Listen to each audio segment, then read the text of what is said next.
mountain service and we're at the door, we may run into the belief that humans go to heaven in their physical bodies. What does the Bible say?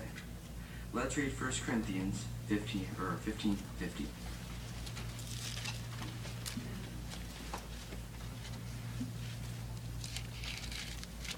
And that says, "However, this I say, brothers, that flesh and blood cannot inherit God's kingdom, neither does corruption inherit incorruption." So Paul says that flesh and blood cannot go to heaven. So as humans that are made of flesh and blood, we cannot go to heaven with our physical bodies.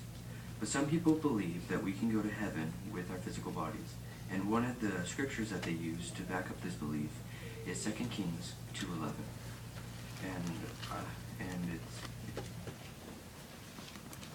And it says, "And it came about that as they were walking along, speaking as they walked, why look, a fiery war chariot and fiery horses, and they proceeded to make a separation between them both.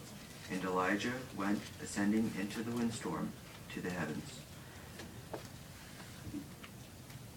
So we can see where some of the people came up with that conclusion. But did Elijah go to heaven where God and angels reside with his physical body, as some believe? The heavens to which Elijah ascended were actually the atmospheric heavens, similar to the heavens that Jesus refers to in Matthew 6:26. And that reads,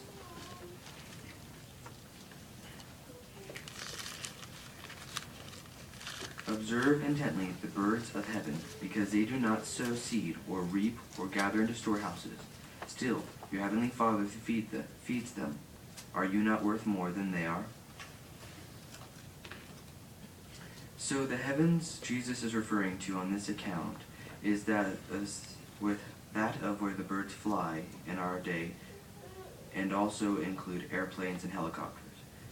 If we go back to the account in 2 Kings and consider the fiery chariot in the same light, apparently it transferred Elijah to another part of the earth, just like an airplane today would take you from one part of the earth to another. 2 Chronicles supports this thought because it tells us of Elijah, that Elijah continued living for a time after this event.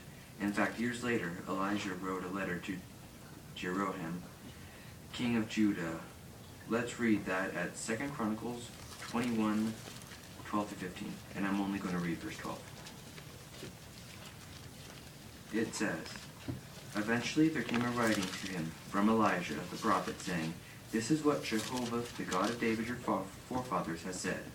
Due to the fact that you have not walked in the ways of Jehoshaphat your father, or in the ways of Asa, the king of Judah.'" So when we run into the belief that humans go to heaven with their physical bodies, hopefully we will be able to show them with the scriptures that no, we cannot go to heaven with our physical bodies.